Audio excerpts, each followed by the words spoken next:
It is the Banking 500 at Charlotte, only from Bank of America, under caution, as the race is it's a bit shy of its halfway mark now. 123 of 334 complete. New leader Jeff Gordon. A lot of strategy, Rusty and Brad, on those pit stops. Saw everything from a 2-tire to 4-tire. Yeah, we're seeing a lot of different strategies. A lot of the guys, though, Jeff Gordon, Greg Biffle, Newman, they all give him an opportunity to get back up front. Denny Hamlin, he got in the pit road, got off pit road very successfully, 4th place position. He's the guy I think will go back to the front. I tell you, they all looked at Matt Kenseth early and put those 2 tires on. It worked for Matt. They said, hey, let's try it right now. Take a look at Tony Stewart. Stewart picked up 13 positions. He's up to 6 right now, and it's yet to be seen right now how this is going to work for him. But for everybody else, it's worked good, because we know one thing: track position is everything here at Charlotte. Right. First guy with 4 tires, the man who had a big lead before the caution, Denny Hamlin. He's on the outside of row 2. Jeff Gordon and Greg Biffle on the front row as they come down for the restart. And we go up to Doc, DJ, and Andy. Thank you very much, Alan. Wave around cars, by the way, the 21, 82, 98, 34, and 55. Those 5 cars getting waved around to get back around behind this group 2x2 up front. And guys, your thoughts on the 2 tires? Andy said some folks are paying attention. No, I like that. I like this. Well, I don't know about putting 2 tires on a car that's not handling that well, and Tony Stewart's been struggling with his. We'll see how it works out for him. And Tony slips a little bit there when he jumps in the throttle. Yeah, he wasn't the only one. Looked like Greg Biffle actually spun the tires a little bit too. Montoya's got some damage to the back of his car. I think he got in the back of Clint Boyer there.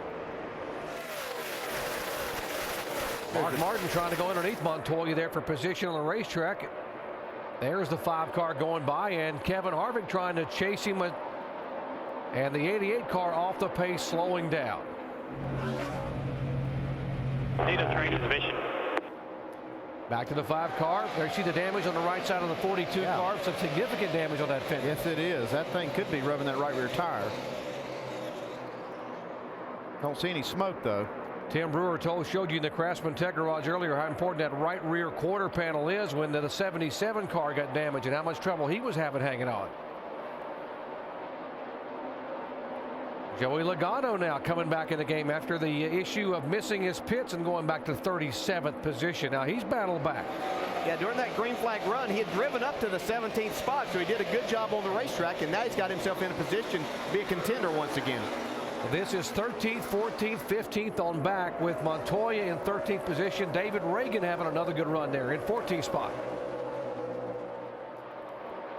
The 88 car on pit road, they take the right side window out. We'll go in and make an adjustment on the ignition. Now he will turn and go behind the wall. Must be something more significant than electrical. Tony Stewart being passed by the 48 car. That is the 6th position.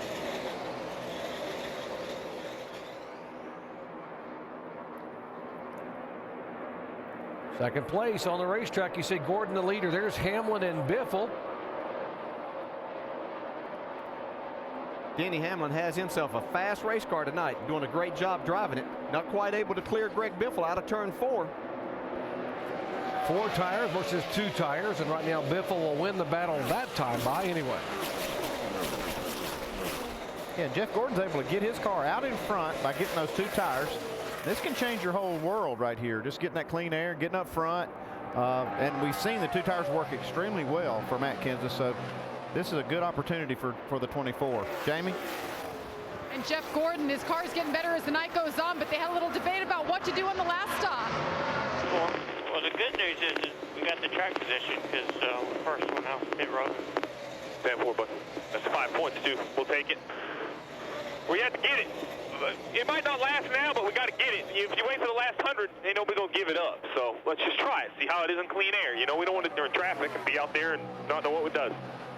And Jeff Gordon said after Jimmy Johnson won last week, the uh-oh factor went out there, and we knew we had to pick up our game, and that right there, taking 2 tires, is a way they can step it up, guys. Jamie, Jeff Gordon has moved from 10th to 5th in the point standings the last 3 races and has gained another couple of spots here tonight. Right now, he is being shown 3rd in the standings.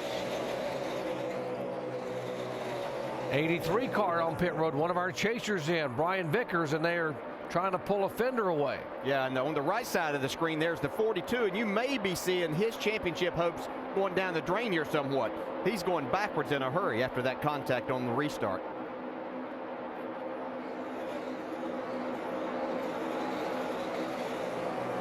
We talked about the importance of that right rear fender, and Rusty, you're seeing exactly what happens when you get it crinkled there on the 42 car. Doc, right now the right rear quarter panels on these cars are the most important part of the car. In this particular number 42 car, at the 12 o'clock position on top of the right rear tire, it's sticking out in the air about 6 inches. It's catching a lot of air, and the car is loose, and it's lifting the back of the car up. Let's watch this replay one more time right here.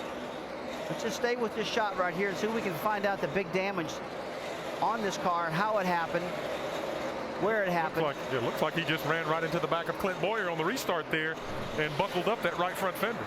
Yeah, right from the right rear he must have got hit from the back also, Brad, because right now this car is slipping backwards. He's really falling like a rock. He's back to 25th position. And guys, that's just how important aerodynamics is right now. Yeah, if he's got right rear damage, just like Tim Brewer showed us early in the Craftsman Tech Center, no downforce on that right rear, struggling. Absolutely, no downforce. And that's really killed him. The 42 team is right in front of our pit studio. The guys are all getting down. They're getting ready right now with the bear bond to try to get this 42 fixed again, guys. Yeah, this 20 car's got almost the same damage that you see on Montoya's. There's a big stack up right there. A lot of cars spun the tires with these cold, really cold temperatures. I think everybody got surprised a little bit with these cold tires on this restart. Yeah, that, and right at the start-finish line, there's a wider strip where it's painted. It says there's talking about the 50 years of Lowe's and everything. And I think that some guys got on that, and that kind of stacked up and created some problems for the other guys. We see Casey Kane on the high side here going around Matt Kenseth. That would be for 5th position, as Kane will take that spot away and go sailing by. It is Jeff Gordon, our leader. Denny Hamlin in 2nd. Biffle is 3rd, Johnson 4th, and Kane 5th. Let's show you the restart here. We're talking about that painted area you're talking about, DJ. You can see Jeff Gordon bringing them down here. It looks like everything's okay for the start. Yeah, it actually starts back even before they get to that point. He brought them down really slow and then took off, and these guys were trying to anticipate that start. They know where the line is and where he has to be taking off by, but that anticipation cost them this time. And it was the 5-car Mark Martin who was behind Montoya on that restart. Here's the 48 car Jimmy Johnson now moving in on Greg Biffle. Remember, Biffle had 2 tires and Johnson got 4, and that's a difference as Johnson goes by. Still have Jeff Gordon up front though on 2 tires. Yeah, really impressed with Jeff Gordon in his car. They must have felt really good about what they had. They just wanted to see how this would work. As they said, a great time to find out. Yeah, you got in your memory bank, won't you? Yeah, you don't want to try that late in the race if you don't know what it's going to do. And this is the best time to find out. You know, it's a good opportunity just to get out there and see how your car acts in clean air. So Matt Kenseth knows it'll work. So does Jeff Gordon. Knows he can take 2 tires and be very, very fast. Gordon, Hamlin, Johnson, Biffle, and Kane, the top 5.